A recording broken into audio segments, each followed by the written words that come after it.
ओम गण गणपतये नमः. हर हर महादेव. संपूर्ण भारतातील प्रिय नागरिक बंधू भगिनींना श्रीयुत गणेश लक्ष्मी अशोक सांडगे यांचा नमस्कार. प्रिय बंधू भगिनींनो, शेअर बाजार गणेशवाणी चॅनलद्वारा सर्व बंधू भगिनींना गुंतवणूक साक्षर करण्याचा माझा हेतू आहे. तरी ज्या बंधू भगिनींना शेअर बाजार गुंतवणुकीतून श्रीमंत होण्याची मनापासून इच्छा आहे, शेअर बाजार गुंतवणुकीचे ज्ञान मोफत हवे आहे, अशा बंधू भगिनींनी अजूनही आपले चॅनल सबस्क्राईब केलेले नसल्यास लगेच करून बेल आयकॉन म्हणजेच घंटीचे बटन दाबावे ही विनंती. प्रिय बंधू भगिनींनो, सध्या आपण आपल्या चॅनलवर आपले बंधू भगिनी ज्या कंपन्यांची नावे कमेंट करतील तसेच आपल्या शेअर बाजारातील मार्केट कॅपिटलनुसार बलाढ्य कंपन्यांचे असे मी क्रमशः व्हिडिओ बनवत आहे. तर त्या व्हिडिओत काय असतं, त्या व्हिडिओत त्या कंपनीच्या अभ्यासाचे 6 मुद्दे असतात व त्या 6 मुद्द्यांवरून ती कंपनी सध्या गुंतवणुकीसाठी योग्य, अयोग्य की उत्तम असा निष्कर्ष असतो. तर मित्रांनो, परवा मी जिओ फायनान्शियल सर्व्हिसेस ह्या कंपनीच्या अभ्यासाचा व्हिडिओ बनवला होता. तर त्यात मी एक आवाहन केले होते की तुम्हाला हवे असलेल्या कंपनीचे नाव कमेंट करा, मी त्या कंपनीच्या अभ्यासाचा सुद्धा व्हिडिओ बनवेन. त्यानुसार एका बंधूंनी वर्टोज ॲडव्हर्टायझिंग ह्या कंपनीचे नाव कमेंट केले. त्याबद्दल त्या बंधूंचे अभिनंदन व आभार. तर मित्रांनो, आज आपण वर्टोज ॲडव्हर्टायझिंग ह्या कंपनीच्या अभ्यासाचे 6 मुद्दे पाहून ही कंपनी सध्या गुंतवणुकीसाठी योग्य, अयोग्य की उत्तम असा निष्कर्ष काढणार आहोत. तरी मित्रांनो, संपूर्ण व्हिडिओ पहा किंवा ऐका ही विनंती. तर प्रिय बंधू भगिनींनो, कोणत्याही कंपनीचा अभ्यास करताना 6 मुद्दे पाहणे गरजेचे असतात. परंतु ते 6 मुद्दे पाहण्या अगोदर सर्व कंपन्यांसाठी म्हणजे एकूण मार्केटसाठी एक महत्त्वाचा मुद्दा पाहणे गरजेचे असते, तो म्हणजे एकूण मार्केटची स्थिती. मित्रांनो, आज दिनांक आहे 2 एप्रिल 2026 आणि आज आपला निफ्टी निर्देशांक 22,713 अंक या अंकावर क्लोज म्हणजेच बंद झालेला आहे. आणि मित्रांनो, निफ्टी निर्देशांकाचा 52 वीक म्हणजेच सुमारे 13 महिन्यातील हाय अंक जर बघितला तर तो होता 26,373. म्हणजे थोडक्यात काय, तर आपले एकूण शेअर मार्केट सध्या 52 वीक हाय अंकापासून 3660 अंकांनी खाली आहे. म्हणजेच आपले एकूण शेअर मार्केट हे सध्या 52 वीक हायपासून सुमारे 13.85% इतके खाली आहे. म्हणजेच आत्ता आपले मार्केट हे तेजीच्या आसपासच आहे, फक्त 13.85% इतके खाली आहे. मित्रांनो, सध्या युद्धजन्य स्थितीमुळे जागतिक शेअर बाजाराचे निर्देशांक खाली येत आहेत. त्यानुसार आपला भारतीय शेअर निर्देशांकसुद्धा खाली येत आहे. तर मित्रांनो, सध्या मंदीची स्थिती आहे. मित्रांनो, कोणत्याही कंपनीचा अभ्यास करताना सर्वात पहिला मुद्दा पाहणे गरजेचे असते, तो म्हणजे त्या कंपनीचे नाव व सेक्टर. तर आज आपण ज्या कंपनीचा अभ्यास करणार आहे त्या कंपनीचे नाव आहे वर्टोज ॲडव्हर्टायझिंग. आणि मित्रांनो, ही company IT services and consulting ह्या सेक्टरमधील आहे.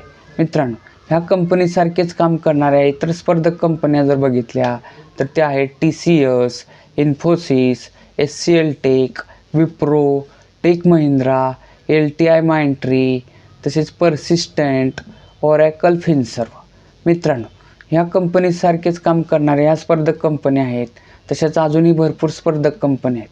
यापैकी कोणत्या कंपनीच्या अभ्यासाचा व्हिडिओ हवा असेल तर मित्रांनो, आपण या कंपनीच्या स्पर्धक कंपन्यांपैकी already TCS, Infosys, HCL take, Wipro, take Mahindra ह्या कंपनीच्या अभ्यासांचे ऑलरेडी व्हिडिओ बनवलेले आहेत.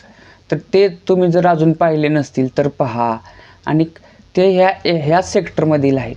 त्यामुळे ह्या कंपनीची व त्या कंपनीच्या अभ्यासाची तुलना करा. त्यापैकी तुम्हाला कोणती कंपनी उत्तम आहे याचा एक आत्मविश्वास मिळेल. मित्रांनो, कोणत्याही कंपनीचा अभ्यास करताना दुसरा मुद्दा पाहणे गरजेचे असते, तो म्हणजे त्या कंपनीच्या शेअरची करंट व्हॅल्यू. करंट व्हॅल्यू म्हणजे काय, तर चालू किंमत.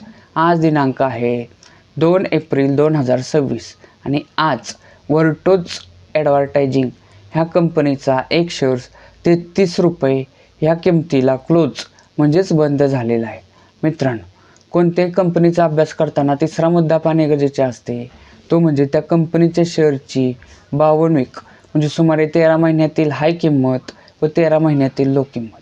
मित्रांनो, मित्रांनो, वर्टोच ह्या कंपनीच्या शेअरची 52वी हाय किंमत बघितली तर ती होती 111 रुपये व 52वी लो किंमत जर बघितली तर ती होती 8 रुपये 10 पैसे.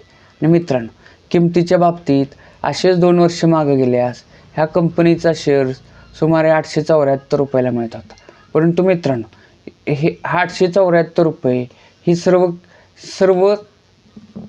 सर्व ॲनालिसिसच्या पोर्टलवर हे 874 रुपये दिसत आहेत. परंतु मित्रांनो, ह्या कंपनीनं 5 जुलै 2024ला एकास एक असा बोनस दिलेला आहे. म्हणजे शेअरची संख्या डबल होती पण किंमत निम्मी होती. तसेच मित्रांनो, ह्या कंपनीनं 2025 साली स्प्लिटसुद्धा दिलेला आहे. म्हणजे ह्या कंपनीची फेस व्हॅल्यू जी 10 रुपये होती ती 1 रुपये झालेली आहे.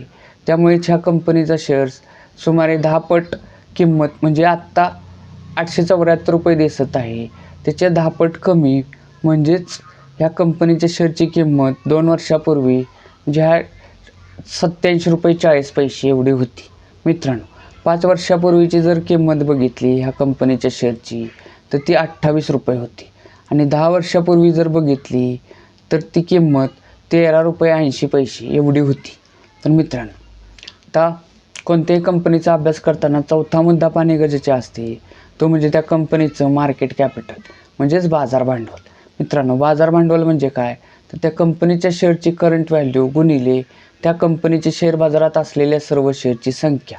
थोडक्यात काय तर त्या कंपनीचे बाजारात असलेले सर्वच्या सर्व शेअर्स आत्ता करंट व्हॅल्यूला जर विकले तर ती किंमत किती होईल, तिला त्या कंपनीचे मार्केट कॅपिटल म्हणजेच बाजार भांडवल असे म्हणतात. तर ह्या कंपनीचे बाजार भांडवल सध्या 281 करोड रुपये एवढे आहे. मित्रांनो, मार्केट कॅपिटलनुसार ही कंपनी स्मॉल कॅप या श्रेणीतील आहे. मित्रांनो, पाचवा मुद्दा पाहणे अत्यंत महत्त्वाचे असते, तो म्हणजे त्या कंपनीला मागील 5 वर्षात नफा झाला आहे की तोटा झाला आहे व तो किती झाला आहे हे पाहणे. तर मित्रांनो, या कंपनीला 2021 साली 8.18 करोड रुपयाचा नेट प्रॉफिट झालेला, 2022 साली 6.10 करोड रुपयाचा नेट प्रॉफिट झालेला, 2023 साली 11.4 करोड रुपयाचा नेट प्रॉफिट झालेला, 2024 साली 18.12 करोड रुपयाचा नेट प्रॉफिट झालेला आणि 2025 साली 25.66 करोड रुपयाचा नेट प्रॉफिट झालेला आहे. मित्रांनो, 6वा मुद्दा पाहणे अत्यंत गरजेचे असते, तो म्हणजे त्या कंपनीचं share holding pattern. Share holding pattern म्हणजे काय तर त्या कंपनीचे जे शेअर बाजारात शेअर्स आहेत तर ते शेअर सध्या कोणत्या घटकाकडे किती टक्के आहे ते पाहणे. थोडक्यात काय तर त्या कंपनीचे सध्या कोणते घटक किती टक्के मालक आहेत हे पाहणे. तर मित्रांनो, वर्टोच ह्या कंपनीचं शेअर होल्डिंग पॅटर्न जर बघितलं तर त्यात सध्या सर्वात मोठे गुंतवणूकदार घटक आहेत प्रोमोटर म्हणजेच प्रवर्तक, थोडक्यात त्या कंपनीचे मालक. त्यांचा हिस्सा या कंपनीत 64.75% आहे. पुढचे मोठे गुंतवणूकदार घटक जर बघितले तर ते आहेत FII म्हणजेच फॉरेनर इन्स्टिट्यूशनल इन्व्हेस्टर, जेच विदेशी गुंतवणूकदार संस्था. त्यांचा हिस्सा या कंपनीत 2.95% आहे. तसेच मित्रांनो, DIचा हिस्सा ह्या कंपनीत काही नाही. DI म्हणजेच घरेलू गुंतवणूकदार संस्था. ह्यामध्ये म्युच्युअल फंड तसेच मोठमोठ्या भारतीय बँका, इन्शुरन्स संस्था यांचा सहभाग असतो. त्यांचा हिस्सा या कंपनीत 0% आहे. तसेच मित्रांनो, पब्लिकचा हिस्सा जो कमी असणे गरजेचा असतो तो ह्या कंपनीत जास्त म्हणजे 26 ते 27% इतका आहे. तर मित्रांनो, आत्ताच आपण वर्टोच ॲडव्हर्टायझिंग ह्या कंपनीच्या शेअरचे म्हणजे ह्या कंपनीचे अभ्यासाचे 6 मुद्दे पाहिले. तर ह्या 6 मुद्द्यांवरून निष्कर्ष काय निघतो? निष्कर्ष क्रमांक 1, मित्रांनो, ह्या कंपनीला 2021 साली 8.18 करोड रुपयाचा नेट प्रॉफिट झालेला. तो नेट प्रॉफिट दरवर्षी बऱ्यापैकी वाढत 2025 साली 25.66 करोड रुपये झालेला आहे. म्हणजेच ह्या कंपनीच्या नफ्यात वाढ झालेली आहे. त्यामुळेच ह्या कंपनीचा शेअर्स जो 2 वर्षापूर्वी 87 रुपयाला मिळत होता, 5 वर्षापूर्वी 28 रुपयाला मिळत होता, 10 वर्षापूर्वी 13 रुपये 80 पैशाला मिळत होता, तोच ह्या कंपनीचा एक शेअर सध्या 33 रुपयाला मिळत आहे. म्हणजेच काय तर ह्या ह्या कंपनीनं नफ्याच्या बाबतीत 2 वर्षाची तुलना केली तर तोटा दिसतोय, परंतु 5 वर्ष 10 वर्षाची जर तुलना केली तर ह्या कंपनीनं बऱ्यापैकी नफा मिळवून दिलेला आहे. 10 वर्षापूर्वीचं जर आपण बघितलं तर ह्या कंपनीत ₹13.80 गुंतवले असते तर त्याचे आत्ता ₹33 झालेले आहेत. म्हणजेच ह्या कंपनीनं सुमारे 2.39 पट एवढा रिटर्न्स 10 वर्षात दिलेला आहे. म्हणजेच ह्या कंपनीत लमसममध्ये जर 10 वर्षापूर्वी ₹1,00,000 गुंतवले असते तर त्याचे आत्ता ₹2,39,000 झालेले आहेत. मित्रांनो, निष्कर्ष क्रमांक 2 काय निघतो? ह्या कंपनीचं जर शेअर होल्डिंग पॅटर्न जर बघितलं तर त्यात प्रमोटर होल्डिंग ही 50%हून अधिक आहे, परंतु DII म्हणजेच विश्वसनीय संस्था DIIचं होल्डिंग हे कमी आहे. परंतु तसेच मित्रांनो, ह्या कंपनीचं जर मार्केट कॅपिटल बघितलं तर ते सुद्धा खूप कमी आहे. म्हणजेच काय, तर ही कंपनी सध्या नेट प्रॉफिटनुसार गुंतवणुकीसाठी योग्य वाटत आहे, परंतु उत्तम नाही. तसेच प्रमोटर होल्डिंगनुसार सुद्धा योग्य वाटत आहे, परंतु ही कंपनी मित्रांनो स्मॉल कॅप श्रेणीतील आहे.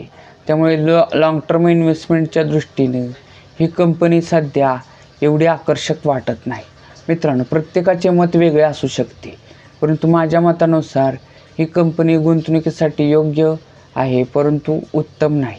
तरीही मित्रांनो, ह्या कंपनीचा शेअर जेव्हा 52 खायपासून कोणत्याही कारणाने म्हणजेच एकूण मार्केट खाली आल्यामुळे जर खाली आला तर आपल्या ऐपतीनुसार टप्प्याटप्प्याने अत्यंत कमी रक्कम गुंतवण्यास काही हरकत नाही. मित्रांनो, ही कंपनी योग्य वाटत आहे. मित्रांनो, ह्या कंपनीच्या अभ्यासाचा व्हिडिओ आवडला असेल तर जास्तीत जास्त लाईक, कमेंट, शेअर करा. तसेच मित्रांनो, आपण जे सध्या कंपन्यांच्या अभ्यासाचे व्हिडिओ बनवतो आहे तर त्यामध्ये आपण ह्या सेक्टरमधील इतर कंपन्यांचे जे व्हिडिओ बनवलेले आहेत, TCS, तसेच मित्रांनो HCL टेक, इन्फोसिस ह्या कंपनीचे पण व्हिडिओ पहा. एका सेक्टरमधील तसेच वर्टोज ह्या कंपनीचे पण व्हिडिओ पहा. ह्या तिन्हींपैकी कोणती कंपनी उत्तम आहे त्याचा एक आत्मविश्वास तुम्हाला लगेच मिळेल. मित्रांनो, आपण जे सध्या कंपन्यांच्या अभ्यासाचे व्हिडिओ बनवतो आहे ते ऑलरेडी मार्केटमध्ये असणाऱ्या आपल्या बंधू भगिनींना उत्तम कंपनी निवडण्यासाठी मार्गदर्शक ठरत आहेत. परंतु ज्या बंधू भगिनींना शेअर बाजार म्हणजे काय हेच माहीत नाही, त्यांच्यासाठी आपण शेअर बाजार अभ्यासक्रम नवीन सदर चालू केलेले आहे. त्याचे सुमारे 16 व्हिडिओ झालेले आहेत. त्याची आपण एक स्वतंत्र प्लेलिस्ट शेअर बाजार अभ्यासक्रम अशी बनवलेली आहे.